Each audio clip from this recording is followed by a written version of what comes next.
கர்த்தர் நல்லவர். இந்த நல்ல காலை வேளையிலும் ஆண்டுடைய வார்த்தை உங்களுக்கு நேராக கொண்டு வருவதிலே நான் மிகுந்த மகிழ்ச்சி அடைகிறேன். தேவன் நம்மோடு பேச அவர் வல்லமையுள்ள தேவனாயிருக்கிறார். அதற்காக கர்த்தருக்கு ஸ்தோத்திரம். தேவனுக்கே மகிமை கனமும் துதியும் புகழும் உண்டாவதாக. கடந்த நாட்களிலே தேவன் என்னோடு பேசினதான காரியங்களை உங்களுக்கு முன்பதாக இந்த காலை வேளையிலே நான் வைக்க விரும்புகிறேன். போன வாரத்தில் நம்ம என்ன செய்தி பார்த்தோம்? ஏதாவது ஞாபகம் இருக்கா? போன வாரம் த டே ஆஃப் ரெசரக்ஷன் யாரும் சொன்னாங்களே சத்தம்மா, மரித்த இயேசு உயிர் தெழுந்தார். அப்புறம் என்ன செய்தியின் தலைப்பு என்ன? உயிர் தெழுந்த தேவன் திறந்த 3 காரியங்கள்.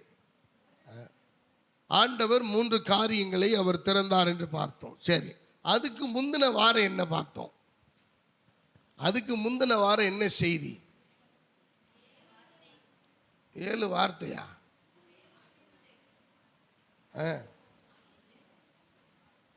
அதுக்கு முன்னாடி நாம இந்த இடத்துல நம்ம கேட்ட செய்தி, என் மூலமாய் கேட்ட செய்தி, சத்துருவின் தாக்குதல் எதை போல இருக்கும் அப்படின்னு நான் சொன்னேன். என்ன போல இருக்கும்?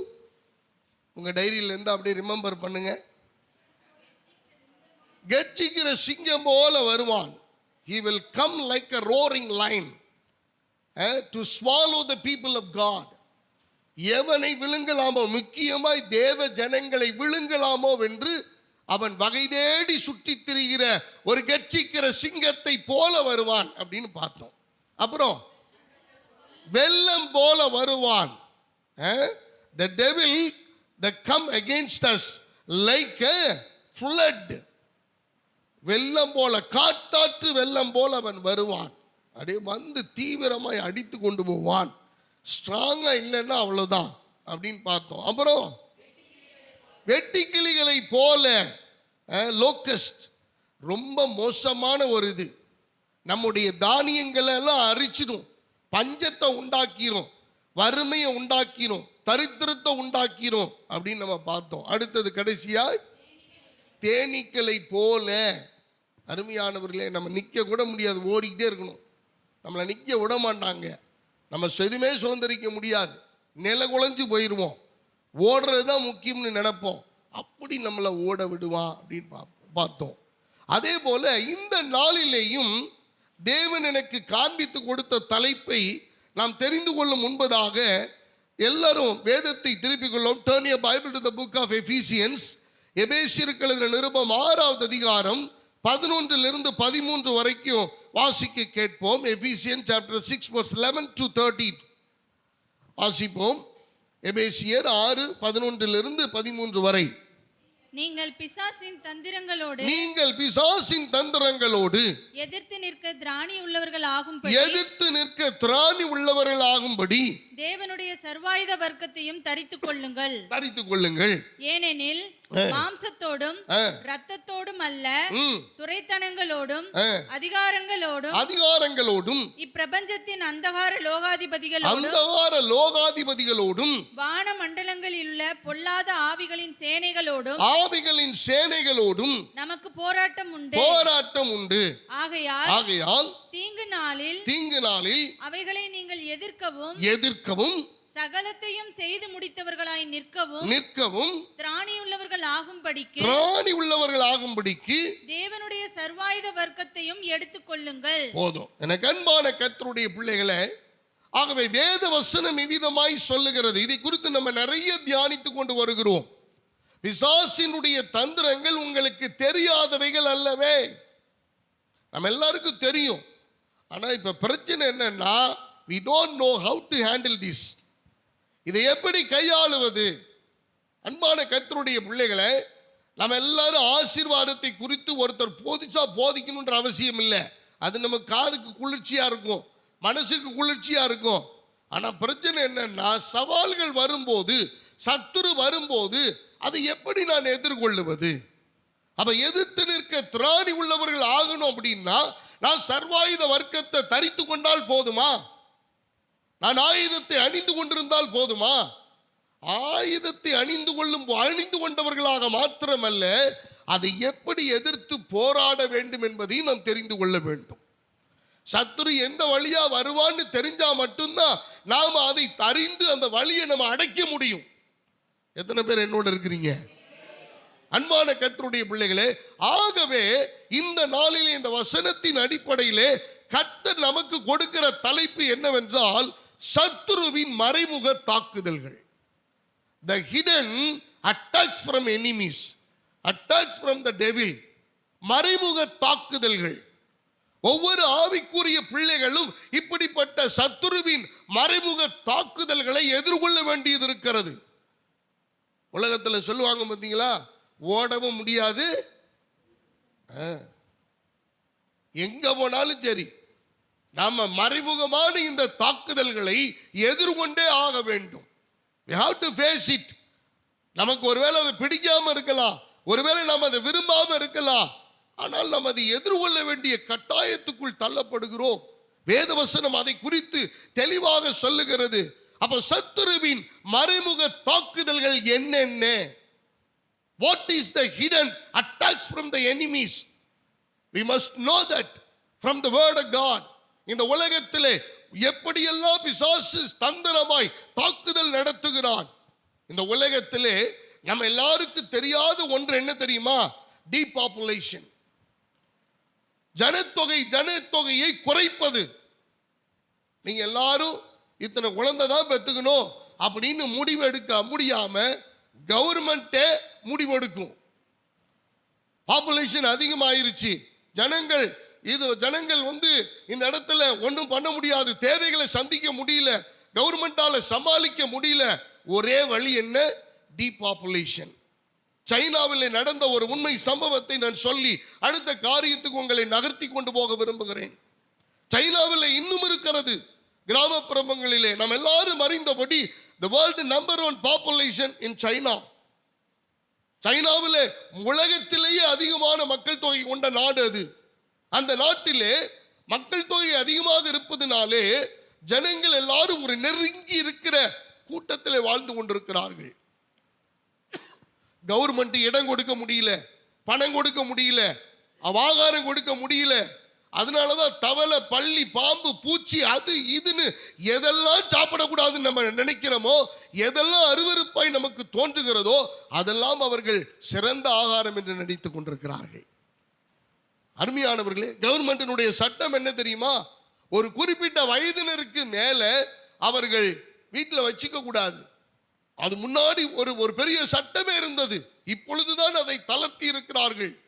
இந்த குறிப்பிட்ட வயதினருக்கு மேல இருக்கிற ஆட்களை கொண்டு போய் காட்டில, வனாந்தரத்திலே அவர்கள் புதரிலே போட்டுவிட்டு வந்து விடுவார்கள். திரும்பி அவர்களால் வர முடியாது, நடக்க முடியாது, வியாதி, பலவீனங்கள். கடைசியில கொஞ்சமாய் பசியோடு, பட்டினியோடு, அவர்கள் தாகத்தோடு, அவர்கள் கொஞ்சமாய் அவர்கள் உயிர் பிரியும்.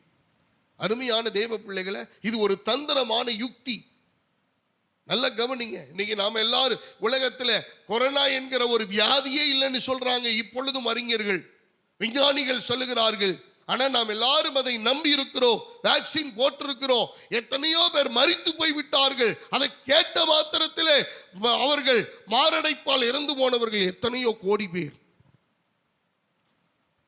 நல்லா தாங்க பேசினாரு, நல்லா தாங்க இருந்தாரு, உள்ள கொண்டு போன பணமா கொண்டு வந்து கொடுக்குறாங்க. உறுப்புகள் எல்லாம் மறுத்து வைத்திருக்கிறார்கள், எல்லாம் போஸ்ட்மார்ட்டம் பண்ணி இருக்கிறாங்க. நல்லா பேசிட்டு இருந்தார், பிள்ளைகளோட சிரித்து கொண்டிருந்தார், உள்ளே போனவர் வெளியே வரவில்லை. டீபாப்புலேஷன். பல காரியங்கள் தந்திரமாய் இந்த உலகத்தை ஆண்டு கொண்டு இருக்கிறவர்கள் அவர்கள் யுக்தியை பயன்படுத்தி கொண்டிருக்கிறார்கள். அன்பான கர்த்தருடைய பிள்ளைகளை, ஒரு ஆவிக்குரிய மண்டலத்திலே ஒரு ஆவிக்குரிய கிறிஸ்தவர்களாய், தேவனுடைய பிள்ளைகளாய் இந்த பிசாசின் தந்திரங்கள் நமக்கு தெரிய வேண்டும். அன்பானவர்களே, ஒரு பாம்பு வீட்டுக்குள்ள வருது அப்படின்னா அந்த பாம்பை ஒன்று அடிக்கணும், இல்லை விரட்டணும். ரெண்டுல ஏதாவது ஒன்று செய்யணும். நீங்க வீட்டுக்குள்ள விட்டு பால் ஊற்றி வளர்த்தீங்கன்னா கண்டிப்பா சொல்றேன், ஒரு நாள் ஆபத்து வரும், ஒரு நாள் அது விழுங்கி போடும். ஒரு நாள் அது உங்களுக்கு அதனுடைய விஷத்தை உங்களிடத்திலே கக்கும். அது உங்களுக்கு ஆபத்தாய் முடியும், உங்களுக்கு பிரச்சனையில முடியும். நீங்கள் யாரையாவது ஒருத்தரை இழக்க வேண்டிய ஒன்று நேரிடும். ஒருத்தரை மாத்திரமல்ல, பல நபரை நீங்கள் இழக்க வேண்டிய கட்டாயத்துக்கு தள்ளப்படுவீர்கள். அதுக்காகத்தான் ஆண்டவன் நமக்கு இப்படிப்பட்ட வசனங்களை நமக்கு கொடுத்திருக்கிறார். இந்த பிசாசின் தந்திரங்களை நாம் அறிந்து கொள்ள வேண்டுமானால் இந்த மறைமுக தாக்குதல்கள் எப்படியெல்லாம் வரும் அப்படின்னு பைபிள்ல குறிப்பிடப்பட்டிருக்கிறது. அன்பான தேவனுடைய பிள்ளைகளே, நான் ஒரே ஒரு காரியத்தை மட்டும்தான் இன்னைக்கு பேச விரும்புகிறேன். அவனுடைய தந்திரங்களில் நிறைய மறைமுக தாக்குதல்கள் உண்டு. ஆனால் இன்னைக்கு ஒரே ஒரு விஷயத்தை மாத்திரம் நான் பதிவு செய்ய விரும்புகிறேன். எனக்கு அன்பான கர்த்தருடைய பிள்ளைகளை, அதுல ஒரு முக்கியமான மறைமுக தாக்குதல்கள் என்ன தெரியுமா? அன்பான தேவனுடைய பிள்ளைகளை தூண்டி விடுற ஒரு விஷயம், அப்படியே ஸ்டிமுலேட் பண்ணி விடுறது, தூண்டி விடுகிற ஒரு காரியம். நன்றாய் கவனியுங்கள். நான் ஒரு 5 காரியங்களை இதுக்குள்ளாக நான் உள்ளடக்கி வைத்திருக்கிறேன். தேவ ஆவியானவர் நம்மோடு பேசுவாராக. இதை நீங்கள் தெரிந்து கொள்ளுங்கள், இதை உங்கள் உள்ளத்திலே பதிய வைத்துக் கொள்ளுங்கள். உங்களுடைய வேலையிலே இப்படிப்பட்ட மறைமுக தாக்குதல்கள் சத்துரு கொண்டு வரலாம்.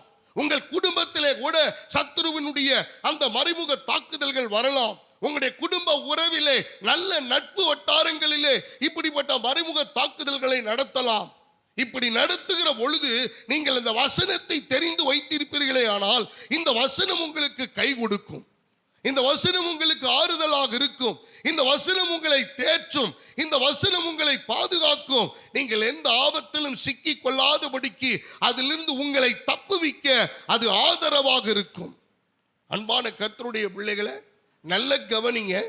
இந்த இடத்திலே இந்த 5 காரியங்களை நாம் தியானிக்க போகிறோம்.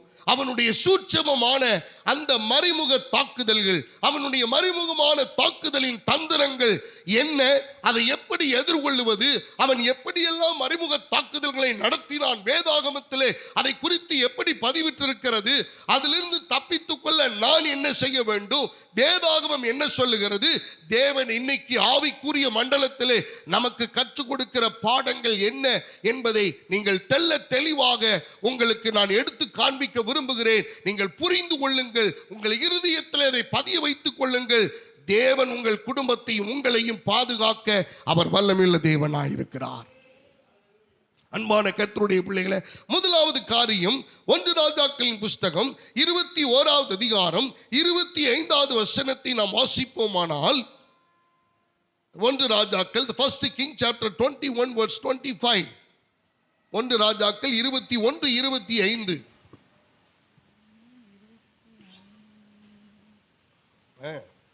தன் மனைவியாகிய எசபேல் தூண்டிவிட்டபடியே கர்த்தரின் பார்வைக்கு பொல்லாப்பானதை செய்ய தன்னை விற்று போட்ட ஆகாபை போல ஒருவனும் இல்லை. எனக்கு அன்பான கர்த்தருடைய பிள்ளைகளே, எசபேல் என்னும் ஒரு ஆவி, இந்த எசபேலினுடைய ஆவி தூண்டி விடுகிற ஒரு ஆவி. நல்ல கவனிங்க. இப்ப எசபேல் என்ன செய்தால் இந்த இடத்துல நாம் நன்றாய் கவனிக்க வேண்டும். எசபேல் அவள் இந்த இடத்துல ராஜா அல்ல, ராஜாவின் மனைவி, அவ்வளவுதான். ஆனால் இந்த இடத்துல ராஜாவுக்கு இணையாக அவள் வேலை செய்கிறாள். ராஜாவுக்கு இணையாக தந்திரமாய் அவள் அந்த தேசத்தை நகர்த்த அவள் விரும்புகிறாள். இந்த இடத்துல நம்ம இன்னொரு வசனங்களை நீங்கள் படித்து பார்ப்பீர்களானால், இந்த எசபேலினுடைய எண்ணங்கள் எல்லாம் தூண்டி விடுகிறதாகவே இருக்கும். தூண்டி விட்டு அவள் அமைதியாக இருந்து விடுவாள். உங்களுக்கு நான் அதை அடையாளம் காட்ட விரும்புகிறேன். நல்ல கவனிங்க. இவளுடைய இந்த ஆகாபினுடைய ராஜ்யபார நாட்களிலே ஆகாபின் மனைவியாகிய எசபேல் கர்த்தருக்கு விரோதமாக எழும்பி தீர்க்கதரிசிகளை கொலை செய்தாள். அவள் கொலை செய்ததை நாம் பார்க்கிறோம். அருமையானவர்களே, நல்ல கவனிங்க. ஆகாபு கர்த்தருடைய வார்த்தைக்கு கீழ்ப்படிந்து கொண்டிருந்த ஒரு மனுஷன். ஆனால் அந்த கீழ்ப்படிந்து கொண்டிருந்த மனுஷனை ஒரு ட்ரிகர் பண்ணி அந்த தேவ மனுஷனை அல்லது அந்த ராஜ்யபாரத்தில் இருந்த தேவனுடைய சத்தத்துக்கு செவி கொடுக்கிற தீர்க்கதரிசியினுடைய சத்தத்தை கேட்கிற ஒருவனை துர்ச்செய்தியை அவனுக்குள்ளாக செலுத்தி தூண்டிவிட்டு கர்த்தருடைய வார்த்தை கேட்க விடாதபடிக்கு ஆகாபை தன்னுடைய வசமாக்கி தன்னுடையக்குள்ள இருக்கிற அந்த எசபேலினுடைய அசுத்த ஆவி, எனக்கு அன்பான கர்த்தருடைய பிள்ளைகளை, அவள் தூண்டி விடுகிற அந்த ஆவியினாலே இந்த ஆகாப் என்பவன் பீடிக்கப்பட்டதை நாம் பார்க்கிறோம். இவன் தீர்க்கதரிசிகளை கொலை செய்தது மாத்திரமல்ல, எனக்கு அன்பான கர்த்தருடைய பிள்ளைகளே, ஒரு நாள் ஆகாப் ராஜா ரொம்ப துக்கமா வீட்டில் இருக்கிறார். இந்த ஆகாப் ராஜா துக்கமா இருக்கும்போது வெளியில போயிட்டு வந்ததானே எசபேல், ஏன் துக்கமா இருக்கிற, உன் பிரச்சனை என்ன, வாட் இஸ் யுவர் ப்ராப்ளம், என்ன நடந்துச்சு, இவ்வளவு துக்கமா இருக்கிறீரே என்று கேட்டுக்கொண்டிருக்கிறாள். அப்ப கேட்கும்போது அவன் சொல்றான், இந்த அரண்மனைக்கு அருகாமையில ஒரு தோட்டம் இருக்கிறது அல்லவா, அந்த நாபோத்தினுடைய திராட்சை தோட்டத்தை நான் அவனிடத்திலே போய் விலைக்கிரயமாக நான் கேட்டேன், அவன் கொடுக்கல. அவன் கொடுக்காததுனால நான் துக்கமாக இருக்கிறேன். அவனுக்குரிய விலைக்கிரயத்தை நான் கொடுத்து அந்த திராட்சை தோட்டத்தை கீரை கொள்ளையாக்கும்படிக்கு நான் விரும்பினேன், ஆனால் அது நடக்காமல் போய்விட்டது. எனக்கு அன்பானவர்களே, இந்த எசபேல் ஒரு தந்திரமான வேலையை செய்கிறாள், தூண்டி விடுகிற ஒரு வேலையை செய்கிறாள். இவள் செய்கிற காரியம் என்ன தெரியுமா? நீங்கள் வசனத்தை 21வது அதிகாரம் 21 ராஜாக்கள் 21வது அதிகாரம் 8வது வசனத்தில் இருந்து நாம் வாசிப்போமானால், நிதானமா வாசிங்க, எல்லாரும் கேட்கும்படிக்கு. அவள் ஆகாபின் பெயரால் நிரூபங்களை எழுதி அவன் முத்திரையை அவைகளுக்கு போட்டு அந்த நிரூபங்களை நாபோத் இருக்கும் பட்டணத்தில் அவனோடே குடியிருக்கிற மூப்பரிடத்துக்கும் பெரியோரிடத்துக்கும் அனுப்பினாள். அந்த நிரூபங்களில் அவள் எழுதினது என்னவென்றால், உங்கள் உபவாசம் என்று பிரசித்தப்படுத்தி நாபோத்தை ஜனத்தின் முன் நிறுத்தி தேவனையும் ராஜாவையும் தூஷித்தாய் என்று அவன் மேல் சாட்சி சொல்லுகிற பேலியாளின் மக்களாகிய 2 பேரை அவனுக்கு எதிராக நிறுத்தி அவனை வெளியே கொண்டு போய் அவன் சாகும்படிக்கு அவனை கல்லெறியுங்கள் என்று எழுதினாள். அவன் பட்டணத்திலே குடியிருக்கிற மூப்பரும் பெரியோருமாகிய அவன் பட்டணத்து மனுஷர் எசபேல் தங்களுக்கு அனுப்பின நிருபங்களில் எழுதி கட்டளையிட்டிருந்தபடியே செய்தார்கள். அவர்கள் உபவாசம் என்று பிரசித்தப்படுத்தி. போதும், நல்ல கவனிங்க, மீதி உள்ள காரியங்களை நம்ம அப்புறம் பார்ப்போம். இப்ப இந்த ஆகாப் செய்ய வேண்டிய வேலையை, ஆகாப் ஒரு ராஜா, ஆனால் ஆகாபுக்கு அந்த தோட்டம் வேண்டும் என்று அவன் விரும்பினான். அதுக்கான கிரயத்தை கொடுக்கும் அவன் சம்மதமாய் இருக்கிறான். ஆனால் அவனுக்கு விருப்பம் இல்லை என்று தெரிந்த போது இவன் துக்க முகமாய் இருக்கிறான், அவ்வளவுதான். ஆனால் அவனை கொல்லவோ அவனை அபகரிக்கவோ அவனுடையதை எடுத்துக்கொள்ளவோ இவன் இந்த ஆகாபு ராஜா துணிகரம் கொள்ளவில்லை. ஆனால் எசபேல் அதற்கு பதிலாக இவள் தூண்டி விடுகிற காரியத்தை செய்கிறாள்.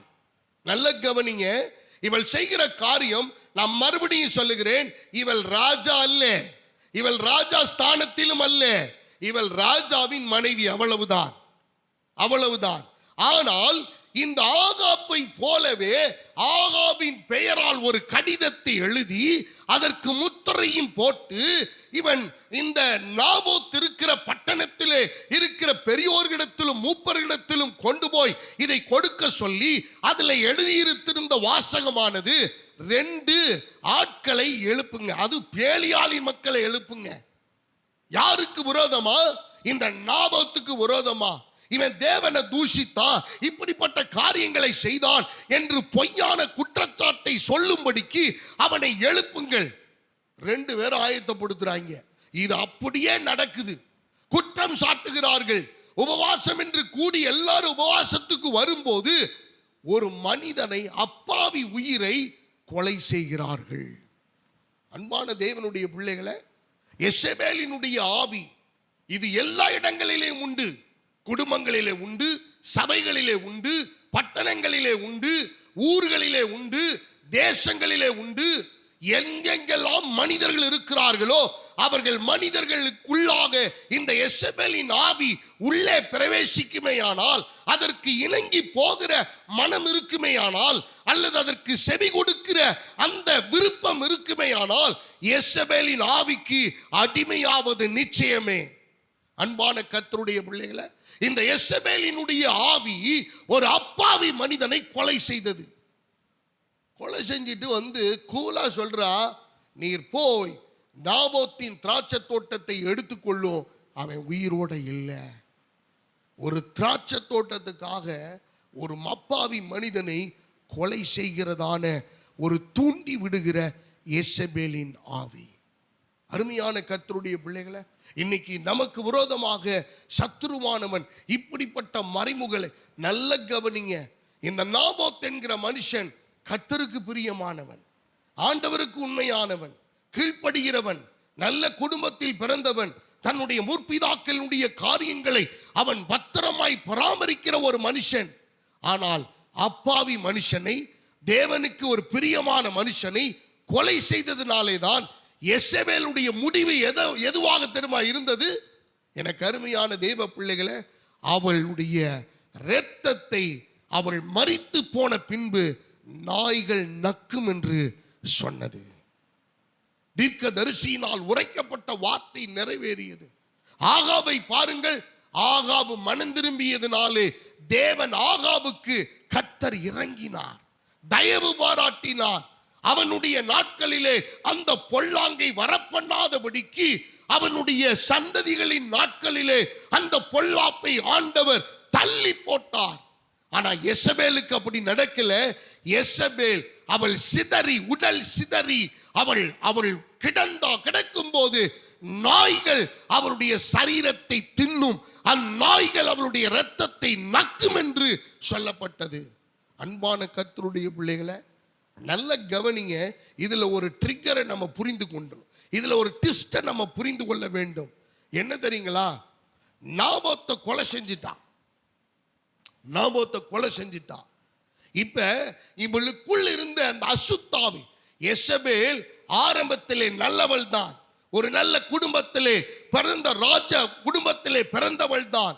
ஆனாலும் அவளுடைய புத்தி, அவளுடைய அறிவு கூர்மை, அவளுடைய திறமை, அவளுடைய ஞானம், அவளுடைய ஆழமான அனுபவங்கள் எல்லாம் சத்துருவுக்குரியதாய் மாறி இருந்தது. நாம் இந்த இடத்தில் அதை புரிந்து கொள்ள வேண்டும். அவள் நல்ல குடும்பத்தில் பிறக்காம இல்லை, அவள் மோசமான குடும்பத்தில் பிறந்தவள் அல்ல, அவள் ராஜ குடும்பத்தில் பிறந்தவள்.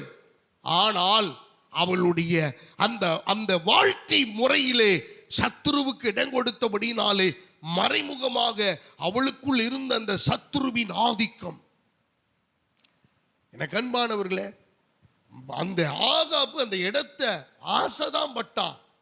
ஆனால் அதை சுதந்திரிக்க எதை வேண்டுமானாலும் செய்யலாம் என்கிற முடிவு யெசபேலுக்குள் ஒளிந்திருந்தது. அருமையான கர்த்தருடைய பிள்ளைகளை, இப்ப பாருங்க, சத்துரு தூண்டி விட்டுட்டு போயிட்டான். ட்ரிகர் பண்ணி விட்டு போயிட்டான். ஆனா முடிவு என்னாச்சு? யெசபேலுடைய சரீரம் அந்த தேசமே பார்க்கிற அளவுக்கு மதில் சுவரிலே இருந்து விழுந்தது, அழிந்தது, நாய்கள் நக்கினது.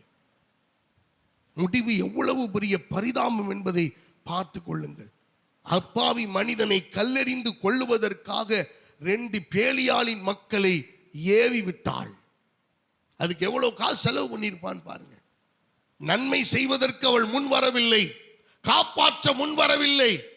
தயவாய் பேசி இருக்கலாம், ஆனால் அவளுடைய முடிவு ஒரு மனிதனை கொலை செய்யும் அளவுக்கு, குற்றமில்லாத இரத்தத்தை அவன் கொலை செய்யும் அளவுக்கு அந்த ஆவியினுடைய ஆதிக்கம் எவ்வளவு பயங்கரமாய் இருந்திருக்கும் என்பதை சற்று நீங்கள் ஆவிக்குரிய பிள்ளைகளாய் நிதானித்து பார்க்க வேண்டியது மிகவும் அவசியமாய் இருக்கிறது. இன்னைக்கு நம்முடைய குடும்பங்களிலே கூட, நம்முடைய வாழ்க்கையில கூட, நம்முடைய வேலை பார்க்கிற இடங்களிலே கூட இப்படிப்பட்ட யெசபேலின் ஆவி தூண்டி விடுகிறதாக இருக்கிறது. நமக்குள்ள கூட அது புகுந்து கொள்ளலாம். சில நேரங்களில் பாருங்க, அவனை வெட்டி விடுவேன், அவனை அடிச்சு விடுவேன், அவனை நொறுக்கி விடுவேன், அவனை இல்லாமல் ஆக்கி விடுவேன், அவன் எப்படி இந்த காரியத்தை செய்யலாம்? இதெல்லாம் என்ன விதமான ஆவி தெரியுமா? யெசபேலினுடைய தூண்டி விடுகிற ஆவி. தேவனுடைய அபிஷேகமும், தேவனுடைய வல்லமையும், தேவனுடைய அந்த ஸ்பெஷல் அனாயிட்டிங்கும் நம் மேல இருக்குமே ஆனால் இப்படிப்பட்ட அந்த வக்கரமான அருவருக்கத்தக்க வார்த்தைகள் நம்முடைய வாயிலிருந்து புறப்படாது.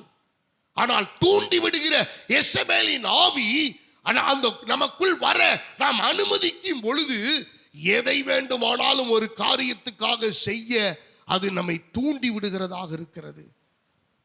அதனால எத்தனை குடும்பங்கள் கெட்டு போயிருக்கிறது, எத்தனை சபைகள் கெட்டு போயிருக்கிறது, எத்தனை தேசங்கள் கெட்டு போயிருக்கிறது. ஒரு அற்பமான தோட்டத்துக்காக அவள் செய்த காரியம், அவளுடைய மரணம் மிக பரிதாபமாக முடிந்தது. அன்பான கர்த்தருடைய பிள்ளைகளே, இந்த முதல் காரியத்தை நாம் ஜாக்கிரதையாய் நாம் கவனிக்க வேண்டும். ஆகாபை தூண்டிவிட்ட எசபேலின் ஆவி, எசபேல் என்னும் சத்துரு. இன்னைக்கு எசபேல் என்னும் சத்துருவுக்கு நம்ம இடம் கொடுக்க கூடாது. நம்மை சுற்றிலும் இல்லைன்னு நினைச்சிடாதீங்க, நான் நல்லா தான் இருக்கிறேன்னு நினைச்சிடாதீங்க.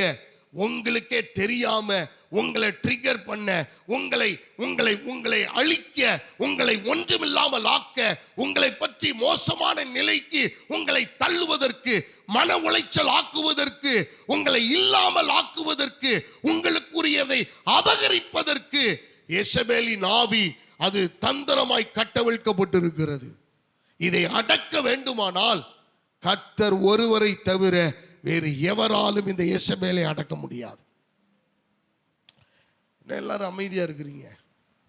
அன்பான கர்த்தருடைய பிள்ளைகளை, எசபேலின் ஆவியை அடக்கணும்னா நீங்களும் நானும் கர்த்தரோட இருக்கணும். கர்த்தரோட இருக்கணும். கர்த்தர் நமக்குள்ளாக இருக்க வேண்டும். தேவ ஆவியின் மேல இருக்க வேண்டும். தேவ அபிஷேகம் என் மேல இருக்க வேண்டும். வசனம் எனக்குள் இருக்க வேண்டும். கர்த்தரை நான் அனுதினமும் தொழுது கொள்ள வேண்டும். ஒவ்வொரு நாளும் ஒவ்வொரு நிமிடமும் தேவனோடு உள்ள உறவை நான் சரியாக புதுப்பித்துக் கொள்ளும் பொழுது மாத்திரமே இந்த எசபேலின் தாக்குதல்களில் இருந்து, இந்த மறைமுக தாக்குதல்களில் இருந்து நாம் தப்பித்துக் கொள்ள முடியும். அன்பான கர்த்தருடைய பிள்ளைகளை, இரண்டாவது காரியத்தை உங்களுக்கு முன்பதாக நான் வைக்க வாஞ்சிக்கிறேன். இஸ்ரவேலை பாவம் செய்ய தூண்டிவிட்ட மனாசே. 2 ராஜாக்களின் புஸ்தகம் 21வது அதிகாரம் 9வது வசனத்தை வாசிப்போமானால், 2 ராஜாக்கள் 21:9. ஆனாலும் அவர்கள் கேளாதே போனார்கள். கர்த்தர் இஸ்ரவேல் புத்திரருக்கு முன்பாக அழித்த ஜாதிகள் செய்த பொல்லாப்பை பார்க்கிலும் அதிகமாய் செய்ய மனாசே அவர்களை ஏவி விட்டான். எனக்கு அன்பான கர்த்தருடைய பிள்ளைகளே, மனாசே என்பவன் ராஜ்யபாரத்துக்கு வருகிறான். இரண்டாவது காரியம் நன்றாய் கவனியுங்கள். மனாசே என்பவன் ராஜ்யபாரத்துக்கு வருகிறான். இந்த ராஜ்யபாரத்துக்கு வந்ததான இந்த மனாசே 12 வயதிலே அவனுடைய ராஜ்யபாரத்துக்கு வந்துட்டான். 52 ஆண்டுகள் அவன் ஆட்சி செய்கிறான், ராஜ்யபாரத்திலே நிற்கிறான். இந்த 52 ஆண்டுகளும் கர்த்தருடைய வழியில் அவன் நடக்கல. பாலான அருவருப்புகளை கொண்டு வருகிறான், ஜனங்களை திசை திருப்புகிறான், ஜனங்களை கர்த்தருக்கு விரோதமாக தூண்டி விடுகிறான், கர்த்தருக்கு விரோதமாக செயல்பட வைக்கிறான். இந்த இடத்துல நல்ல கவனிங்க. வேதம் சொல்லுகிறது, இவன் தன்னுடைய அருவருப்பான சிலைகளால் யூதாவையும் பொல்லாப்பான காரியத்தை செய்யும்படிக்கு அவன் தூண்டிவிட்டான் என்று வேதத்திலே சொல்லப்பட்டிருக்கிறது. வாசிங்க இந்த வசனத்தை 9. ஆனாலும் அவர்கள் கேளாதே போனார்கள். கர்த்தர் இஸ்ரவேல் புத்திரருக்கு முன்பாக அழித்த ஜாதிகள் செய்த பொல்லாப்பை பார்க்கிலும் அதிகமாய் செய்ய மனாசே அவர்களை ஏவி விட்டான். ஆகையால் கர்த்தர் தீர்க்கதரிசிகளாகிய தம்முடைய ஊழியக்காரரை கொண்டு உரைத்தது, யூதாவின் ராஜாவாகிய மனாசே தனக்கு முன்னிருந்த எமோரியர் செய்த எல்லாவற்றை பார்க்கிலும் கேடாக இந்த அருவருப்புகளை செய்து தன் நரகலான விக்கிரகங்களால் யூதாவையும் பாவம் செய்ய பண்ணினபடியினால் இஸ்ரவேலின் தேவனாகிய கர்த்தர் சொல்லுகிறது என்னவென்றால், இதோ கேட்க போகிற யாவருடைய 2 காதுகளிலும் அது தொனித்துக் கொண்டிருக்கும்படியான பொல்லாப்பை நான் எருசலேமின் மேலும் யூதாவின் மேலும் வரப்பண்ணி, எருசலேமின் மேல் சமாரியாவின் மட்ட நூலையும் ஆகாப் வீட்டின் தூக்கு நூலையும் பிடிப்பேன். ஒருவன் ஒரு தாளத்தை துடைத்த பின்பு அதை கவிழ்த்து வைக்கிறது போல எருசலேமை துடைத்து விடுவேன். எனக்கு அன்பான கர்த்தருடைய பிள்ளைகளே, நல்ல கவனிங்க. இரண்டாவது காரியம், இஸ்ரவேலை அல்லது கர்த்தருடைய பிள்ளைகளை பாவம் செய்ய தூண்டிவிட்ட மனாசே. ஆண்டவர் நம்முடைய கைகளிலே ஆண்டவர் ஒரு உத்தரவாதத்தை, ஒரு பொறுப்பை அவர் நமக்கு கொடுக்கிறார் என்றால், அல்லது ஒரு ஜனத்தை ஆண்டவர் நமக்கு கொடுப்பார் என்றால், அல்லது ஒரு தேசத்திலே, ஒரு ராஜ்யபாரத்திலே, ஒரு அதிகாரத்துவத்திலே, ஒரு மேலான நிலையிலே கர்த்தர் நம்மை நிறுத்துவார் என்று சொன்னால், நாம் எந்த சூழ்நிலையிலும் ஜனங்களை பாவத்துக்கு நேராக அல்லது பாவத்துக்கு நேராக தூண்டுவதற்கு நாம் மனாசேயை போல காரணமாய் இருக்கக்கூடாது. இவன் கர்த்தரை விட்டு வழிவிலக செய்கிறான், பொல்லாப்பான காரியங்களை செய்கிறான். இவன் தன்னுடைய தேவன் நமக்கு காண்பித்த, தன்னை நிறுத்தின தேவனுடைய ஜனங்களுக்கு எப்படிப்பட்ட ஆலோசனையை வழங்க வேண்டும் என்கிற காரியங்களை அவன் செய்யாமல் இவன் கர்த்தருக்கு விரோதமாக ஜனங்களை திசை திருப்பி விடுகிறான். கர்த்தர் பார்த்தார், ஒரு கட்டத்தில் பொல்லாப்பை நான் வர பண்ணுவேன், எருசலேமின் மேலும் யூதாவின் மேலும் நான் மிகப்பெரிய பொல்லாப்பை வர பண்ணுவேன். யாரெல்லாம் கர்த்தருடைய சத்தத்தை கேட்காமல் போனார்களோ, யாரெல்லாம் மனாசேயினுடைய வழி கேட்டு அவர்கள் அவன் பின்னாடி போகிறார்களோ, அவர்கள் மேல் நான் பொல்லாப்பை வர பண்ணுவேன். அது மிக கொடூரமாயிருக்கும். வேதம் சொல்லுகிறது, நான் முற்றிலும் துடைத்து விடுவேன், மட்ட நூலை நான் வைப்பேன். ஆகாபுக்கு எப்படி தூக்கு நூல் வைக்கப்பட்டதோ அதே தூக்கு நூலை அவர்களுக்கும் வைப்பேன் என்று கர்த்தர் சொல்லுகிறார். அல்லேலூயா. அன்பான கர்த்தருடைய பிள்ளைகளை, பாவம் செய்ய தூண்டுகிற ஒரு காரியம். நல்ல கவனிங்க. இப்ப ஒரு 10 பேர் சேர்ந்து குடிக்கிறாங்க அப்படின்னா, அந்த குடிக்கிற இடத்துல நம்ம பரிசுத்தமா அந்த இடத்துல நிற்பது எவ்வளவு ஒரு கடினமான ஒரு விஷயம் தெரியுமா? சாதாரண விஷயம் அல்ல. அது தூண்டப்படுகிற காரியம். நம்மளை ஸ்டிமுலேட் பண்ணும். நாம் எல்லாரும் 100% ஆவியில நிறைந்து இல்லை, மாம்சமும் நமக்குள்ள இருக்கிறது. அப்ப எந்த இடத்திலே நாம் நிற்க வேண்டும்? அதனாலதான் வேதம் தெளிவாக சொல்லுகிறது, துன்மார்க்கருடைய ஆலோசனை நடவாமல், பாவிகளுடைய வழியில் இல்லாமல், பரியாசக்காரர் உட்காரும் இடத்தில் நீ அவாய்ட் பண்ணணும். அந்த இடத்துல நின்னெல்லாம் நம்ம ஜெயிக்க முடியாது. அன்பான கர்த்தருடைய பிள்ளைகளை, பாவத்துக்கு நாம் விலகி ஓட வேண்டியது அவசியமாய் இருக்கிறது. இஸ்ரவேல் ஜனங்கள் தேவன் செய்த நன்மைகளை எல்லாம் மறந்து, தேவன் செய்த அற்புதங்களை மறந்து, தேவன் கொடுத்தவைகளை மறந்து, மனாசே காண்பித்த சிலைகளையும் விக்கிரகங்களையும் அவர்கள் வணங்கி தேவனை விட்டு வழி விலகி போனார்கள். அன்பான கர்த்தருடைய பிள்ளைகளை, நம்மளை விட்டு வழி விலக செய்கிற, தூண்டி விடுகிற காரியங்கள் என்னென்னலாம் இருக்குன்னு உங்க பர்சனல் லைஃப்ல நீங்க ஆராய்ந்து பாருங்கள். நமக்கு வசனம் தெரியாம இல்ல, நாம ஜெபிக்காம இல்ல, நம்ம கர்த்தருடைய சத்தத்தை கேட்காம இல்ல, நம்ம ஆலயத்துக்கு வராம இல்ல, நமக்கு நம்ம உபவாசிக்காம இல்ல, கர்த்தருடைய காரியங்களுக்கு முதலிடம் கொடுக்காம இல்ல.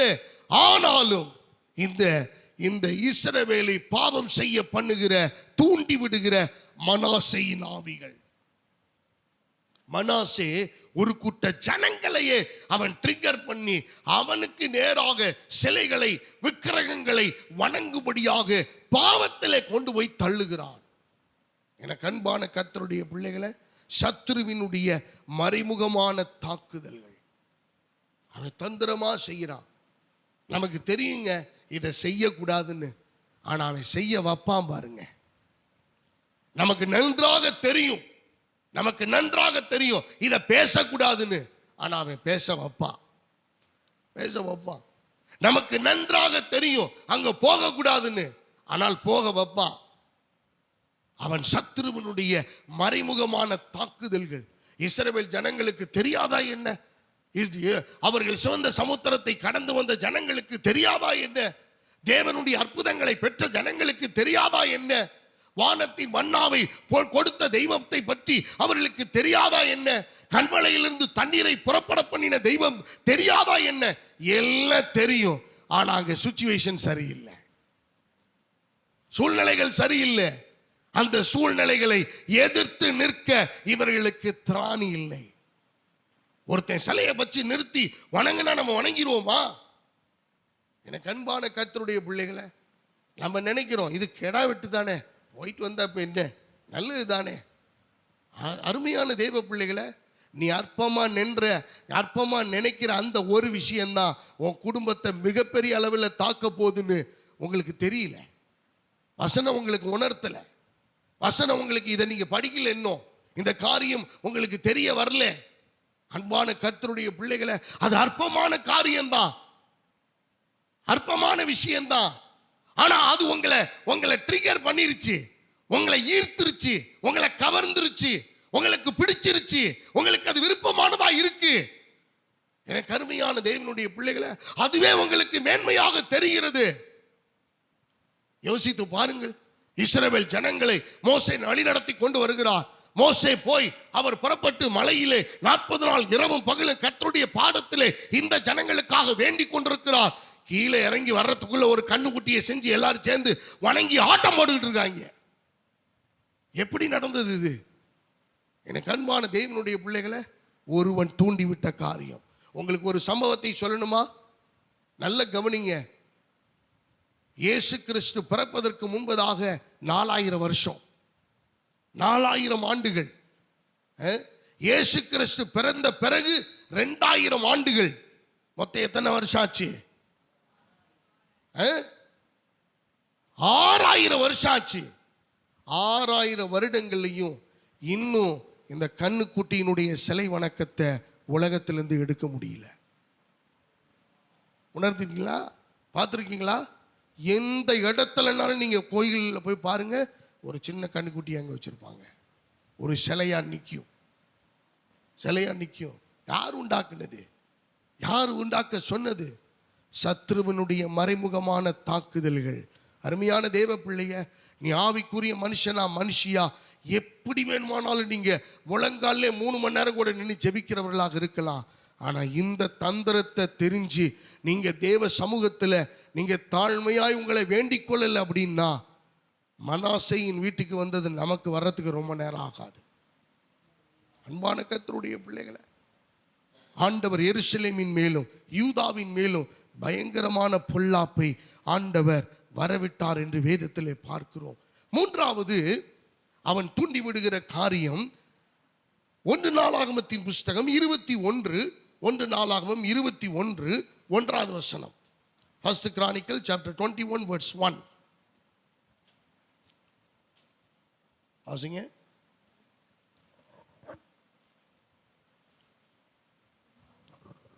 ஒன்று நாளாகமம் 21:1. யோசபாத் தன் பிதா இல்ல 21 1 நாளாகமம் 21:1.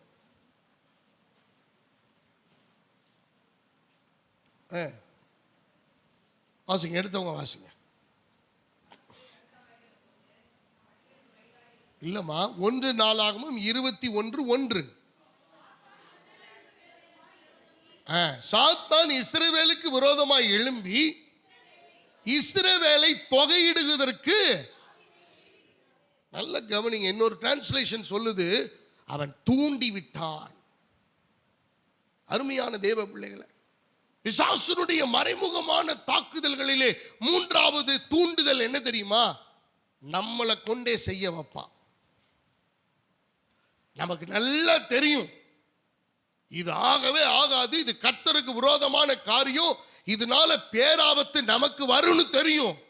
ஆனா நம்மளை கொண்டே அவன் செய்ய வைப்பான்.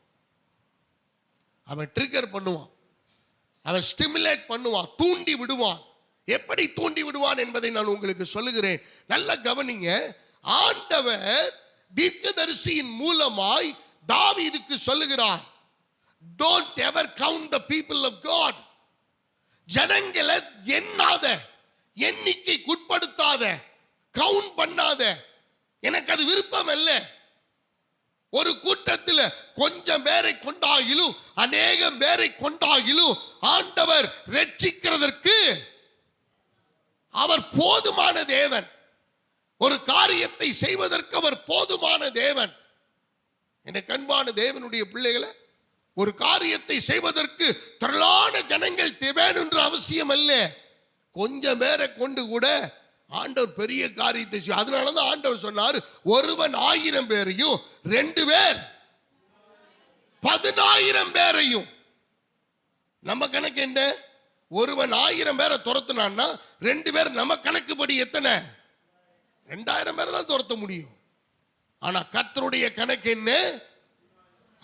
கர்த்தர் சொல்றாரு, ஒருவன் 1000 பேரை துரத்துவானால் 2 பேர் 10000 பேரை துரத்துவார்கள். அல்லேலூயா. அப்ப கர்த்தர் சொன்னதை இவன் எப்படி ட்ரிகர் பண்றான் பாருங்க. எண்ணாத ஜனங்களை எண்ணாத, அது ஆபத்து, உன் வீட்டுக்கு தீங்கு வரும், நீ எண்ணாத, அதை செய்யாத என்றார் ஆண்டவர். ஆனா இதுல தெளிவா சொல்லப்பட்டிருக்கு. அந்த வசனத்தை வாசிங்களேன், மைக்ல வாசிங்க. சாத்தான் இஸ்ரவேலுக்கு விரோதமாய் எழும்பி இஸ்ரவேலை தொகையிடுகிறதற்கு தாவீதை ஏவி விட்டது. என்னோட டிரான்ஸ்லேஷன் மிக அழகாக சொல்லப்பட்டிருக்கிறது. எனக்கு அருமையான தேவ பிள்ளைகளே, இது ஆங்கிலத்தில் அப்படிதான் சொல்லப்பட்டிருக்கிறது. and Satan stood up against Israel and provoked David to number Israel. எனக்கு அன்பான தேவ பிள்ளைகளே, நல்ல கவனிங்க, தூண்டி விடுகிறது. இது எப்படி திரும்ப டிரான்ஸ்லேஷன் சொல்லப்பட்டிருக்கிறது? சத்துரு தாவீதை தூண்டிவிட்டு அவன் ஜனங்களை எண்ணும்படிக்கு செய்தான். அன்பான கர்த்தருடைய பிள்ளைகளை, இது தேவனுக்கு அருவருப்பு. இது செய்யாத ஆண்டவர் சொல்லி இருக்கிறாரு. ஏற்க சொல்லாம இல்ல, தெரியப்படுத்தாம இல்ல, தீர்க்கதரிசியின் மூலமா இதை சொல்லிட்டாரு. எப்ப இதை செய்யாத, இது ஆபத்து, உன் குடும்பத்துக்கு தான் ஆபத்து, இது நல்லதல்ல, உன் வீட்டார் தான் பாதிக்கப்படுவாங்க, வேணாயா, ஆண்டவர் சொல்லிட்டார். ஆனா இவன் கேட்கல பாருங்க. அன்பான கர்த்தருடைய பிள்ளைகளை, பல நேரங்களிலே நம்மை சத்துரு தூண்டி விடுகிறதை நாம் அறியாமல் போகிறோம். நாம நினைக்கிறோம் எல்லா சத்தமும் தேவ சத்தம், எவனோ பேசிக்கிட்டு போறது கூட பாருங்க, ஆண்டவர் அவன்கிட்ட இருந்து என்னோட பேசுறாரு. அது எப்படிங்க? போற வரவல்ல ஆண்டவர் பேசுறாரு அப்படின்னா என்ன? கண்டவன் பேசுறது எப்படி ஆண்டவர் பேசுறது ஆயிரும்? தேவன் என்னோட பேசுறது அது எவரும் பேசாத ஒன்றாய் இருக்கும். அல்லேலூயா. ஆண்டவர் எனக்கு ஆலோசனை கொடுக்கிறது அப்படிதான் இருக்கும், வித்தியாசமானதா இருக்கும். தாவீதுக்கு ஆண்டவர் சொல்லி இருக்கிறாரு, இப்படி செய்யாதது நல்லது அல்ல. ஆனால் இஸ்ரவேலுக்கு விரோதமாய், தாவீதுக்கு விரோதமாய் சத்துரு எழும்பி இஸ்ரவேலை தொகையிடுவதற்கு தாவீதை ஏவி விட்டது, தூண்டி விட்டான். எனக்கு அன்பான கர்த்தருடைய பிள்ளைகளை, ரொம்ப கொடுமை. ஆண்டவரை செய்ய வேண்டாம்னு சொல்லியிருக்காரு.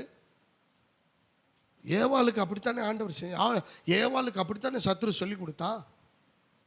எப்பா, தோட்டத்தில் உள்ள எல்லா கனியும் நீ புசிச்சிக்கப்பா, உனக்கு தான். ஆனா இந்த இடத்துல இருக்கிற இந்த விருட்சத்தின் கனியை நீ புசிக்காதப்பா, இது வேணாம். அதை புசிக்கும் நாளிலே, இவ்வளவு டீட்டெயிலா கர்த்தர் சொல்லிட்டாரு. ஆனா மனுஷனால கட்டுப்படுத்த முடியல பாருங்க. மனுஷனால கட்டுப்படுத்த முடியல. அவனால வாயை அடக்க முடியல, கையை அடக்க முடியல, கண்ணை அடக்க முடியல, கண்ட்ரோல் பண்ண முடியல. எல்லாமே அவுட் ஆஃப் கண்ட்ரோல். பிசாசு வர்றான், தந்திரமா வர்றான். இந்த கனியை புசிக்க வேண்டாம் என்று உங்க இடத்தில் கர்த்தர் சொன்னதுண்டோ? ஆமா சொன்னாரு. அதை புசிக்கும் நாளிலே சாகவே சாவாயின்னு சொன்னாரு. அப்படிலாம் இல்லை. அவருக்கு தெரியும், நீங்க சாப்பிடும் நாளிலே கண்கள் திறக்கப்படும், நீங்கள் தேவர்களை போல ஆவீர்கள். இவனுக்கு ஆசை வந்துருச்சு, ஓ பறக்கலாம் போல் இருக்கே, நம்ம அப்படியே சுத்தலாம் போல் இருக்கே, நம்ம ஜாலியா இருக்கலாம் போல் இருக்கே. அவங்க முடிவு பண்ணது, இப்ப வரைக்கும் நம்ம பிரச்சனையில் இருக்கிறோம். மனுக்குலமே பிரச்சனையில் இருக்குது, உபத்திரவத்தில் இருக்குது. எனக்கு அன்பான தேவனுடைய பிள்ளைகளை, கர்த்தர் சொல்லாம இருந்தாரா? ஆண்டவர் பேசாம இருந்தாரா? தேவன் செயல்படுத்தாம இருந்தாரா? நல்ல கவனிங்க. இப்ப சாத்தான் தந்திரமாய் ஏவி விடுவதற்கு, தூண்டி விடுவதற்கு, உங்களை ட்ரிகர் பண்ணுவதற்கு, ப்ரவோக் பண்ணுவதற்கு அவன் தந்திரமா வர்றான். அவன் மூன்றாவது செயல்பாடு. அன்பான கர்த்தருடைய பிள்ளைகளை, இப்ப சரி என்னதான் நடந்துருச்சு, என்னதுனால என்ன தப்பு? சில பேர் சொல்றாங்கல்ல, இப்ப என்ன தப்பு, என்ன நடந்து போச்சு, என்ன தப்பு, என்ன நடந்து போச்சு? ஒண்ணுமே நடக்கல. எப்ப உனக்கு ஒண்ணு நடக்கல, நீ தூண்டி விட்ட ஒண்ணும் நடக்காது. ஆனா தூண்டி விட்டதுனால பாதிக்கப்பட்டிருக்கான் பாரு ஒருத்தன். அவன் டெய்லி செத்துக்கிட்டு இருக்கான் ஐயா. அது டெய்லி போராடிக்கிட்டு இருக்குது. அவன் குடும்பம் அலக்கழிக்கப்பட்டுக்கிட்டு இருக்குது. அவன் குடும்ப பிரச்சனையில் இருக்குது. அவன் வாழ்க்கைய மோசமா இருக்கு. அவன் தினமும் அல்லாடிக்கிட்டு இருக்கிறான்.